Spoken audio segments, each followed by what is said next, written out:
بسم الله والصلاة والسلام على رسول الله سيدنا محمد صلى الله عليه وسلم. معايا الفراخ دي النهاردة لها 51 يوم.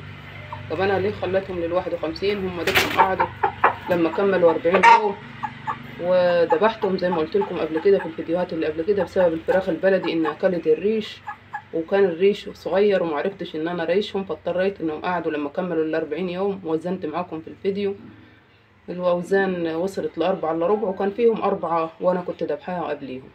لكن قعدوا ال3 دول. جيت مسكت ديك وأنا بدبح فيهم، مسكت منهم ديك بس مسكته من جناح واحد، جناحه اتكسر وازرق، فقلت بقى خسارة بدل ما إني أمسك الديك إن أنا أقطع جناحه وممكن يبقى كتفه ازرق، قلت أسيبه. فقلت بدل ما أسيبه لوحديه وما يرضاش ياكل ولا حاجة، قلت أسيب معاه دول عشان حتى ياكلوا مع بعض ويبقى هيكبر وزنهم هيتقل، وابقى اعمل منهم بنات تديني اوزان. بس بسم الله ما شاء الله الاحجام بقت بحجم الديك الرومي زي ما حضراتكم كده شايفين معانا. يعني ممكن الديك يعدي ال7 كيلو دلوقتي وهو سنه 51 يوم. فقلت برضو انا اصور معاكم واوريه لكم على اساس يعني اللي يحب ان هو يعمل بنات وبيحب الصدر. وعلى الرغم ان الفراخ دي اتبهدلت في اول العمر بتاعها، يعني ان هي كان ممكن لو لقيت رعاية اكتر او لقيت ان هي الفراخ دي تبقى وحديها كانت ادت اوزان اكتر من كده. طيب وايه السبب في ان الفراخ ادت اوزان؟ سبب الفراخ ان هي ادت وزن معانا انها درجة الحرارة المناسبة. اهم حاجة في الفراخ درجة الحرارة المناسبة، لأن درجة الحرارة المناسبة بتخلي الفرخ يعني بتقيه شر الإسهال وبتقيه شر القرقرة. والفرخ لما ما بيمرضش وهو صغير بيحول وزن وبيدي وزن كويس، لأنه احنا عارفين الفراخ لما بتخرخر، وطبعا أكيد الناس اللي بتربي فراخ عندها الفراخ بتخرخر. أنا نفسي ربيت الفراخ قبل كده وخرخرت معايا، وبيبقى بقى بسبب يا إهمال أو مكان مش كويس. أنا خرخرت معايا بسبب قطعة الكهرباء، كان عندنا صيانة في الكهرباء وقطعوا الكهرباء وانا اهملت. المفروض كنت شلت الكتاكيت لان كان سنها صغير وحطيتها في كراتين وغطيتها، لكن كان لانه كان الجو الشتاء. لكن انا سبتها وسقعت الكتاكيت وكنت مصوراها قبل كده معاكم وخرخرت. ولما تخرخر بتتعب الواحد، بقى بيضطر ان الواحد يجيب لها علاج ويعالجها على اساس ان هي يعني كان ربنا كرم فيها وبقت كويسة وتعالجت ما بتديش اوزان. لكن نجح مع الإسهال مع الخرخرة بتبقى فيه مشاكل كتيرة وبيبقى فيه نافع في الفراخ. لكن الحمد لله يعني أنا عالجتها قبل كده وكانت كويسة.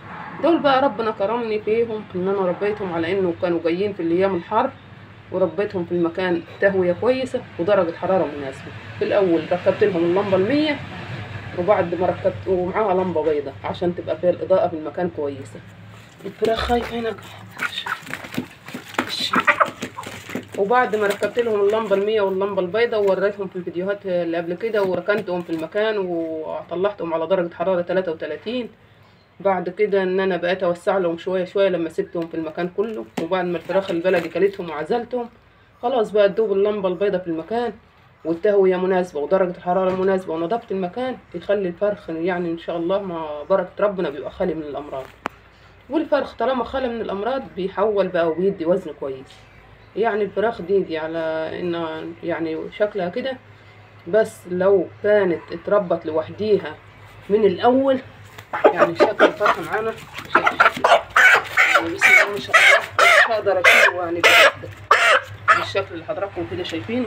ده شكل الفرخ الوضع اللي انا شايفينه.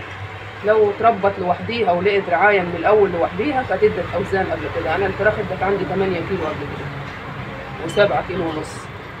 لكن طبعا دول بقيتهم اتبهدلوا في الاول، لكن ما شاء الله بقيتهم خاليين من الامراض، ما خرخروش ما انسهلوش، لا كويسين على الحر اللي جه وتقلبات الجو ويوم حر ويوم ريح ويوم كده.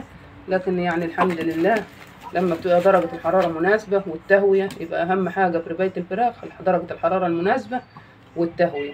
دول عليهم أكتر من يمكن 70% بالنسبة للفرخ. الفايدة إن أنا أكل الفرخ واكل علف ويبقى مفيش تهويه. الفرخ هيبقى مخنوق، هتبص تلقى عينيه بترغوي وبيخرخر وبعينيه بتدمع، والمكان هتبقى فيه النشادر بتبقى بتاعته عاليه، يبقى الفرخ كده هيتعب ويمرض مني. طب وقال فايده ان انا اكل الفرخ ويبقى قدامه العلف كتير والاكل كتير والفرخ بردان. طب ما هو الوضع ده برضو الفرخ مش هيزيد ولا ينمو مع البرد. تبص للفراخ اتجمعت على بعضها ومش هتاكل كمية الاكل اللي محتاجاها، وهتاكل وهتتدفى على الغذاء اللي فيها.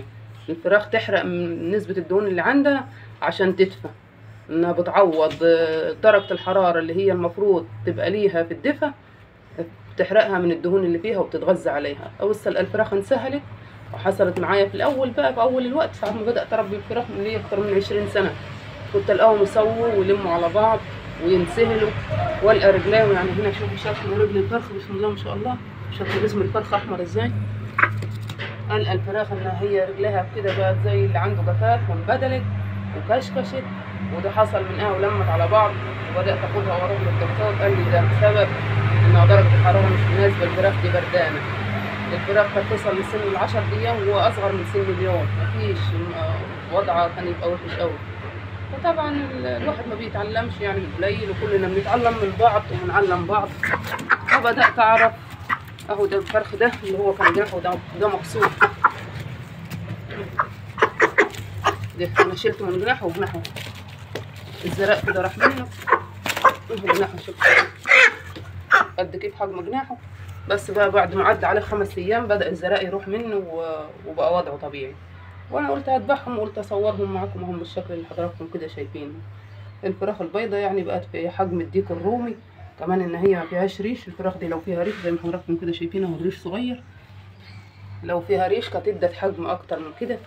هم انا طلعتهم في المكان هنا عشان اذبحهم وقلت اصورهم معاكم، يعني كلنا بنستفيد من بعض، على اساس ان هو الفراخ لما طلعت على درجة حرارة مناسبة ادت اوزان برغم البهدلة اللي هي اتبهدلتها. يعني النصيحة اللي بنصحها لأي مربي بالنسبة لنا ان احنا بنربي في البيوت وبنربي في كده في اماكن في البيت، ان احنا نحافظ على درجة الحرارة. الفراخ لازم تطلع على درجة حرارة اقل حاجة 33 في الاسبوع الاولاني، وابدأ اخفض درجة الحرارة كل اسبوع، اخفض درجتين لما امشي على درجة الحرارة ال 25. انا بمشي على درجة حرارة 25. طيب في الصيف انا مش هحكم امشي على درجة حرارة 25، لا انا عندي هنا في تحت هنا في البدروم في الجراج درجة الحرارة باردة. هم الفراخ دول خايفين بيتنا، انا مسكتهم وركنتهم هم بيتخضوا كده وحرانين. ممكن اشغل لهم مروحة، بس المروحة ما بتبقاش في الاتجاه المباشر بتاعهم، المروحة بتبقى الاتجاه العكسي. احط المروحة عند الحيطة يبقى وشها على الحيطة عكس الفراخ. يبقى اللي عنده حر هيشغل المروحة، هيسقيهم مية من كل ما المية تبقى متلجة، هيحط لهم اسبرين في المية، او هنضيف لهم خل في الميه في وقت الظهر، واشيل من قدامهم العلف، واحاول بقدر الامكان ان انا في وقت الظهر ما ارفعش درجه حراره الفرخ. ويبقى انا عجبكم الفيديو، ما تنسوناش في الاشتراك في القناه وعمل لايك، والسلام عليكم ورحمه الله وبركاته.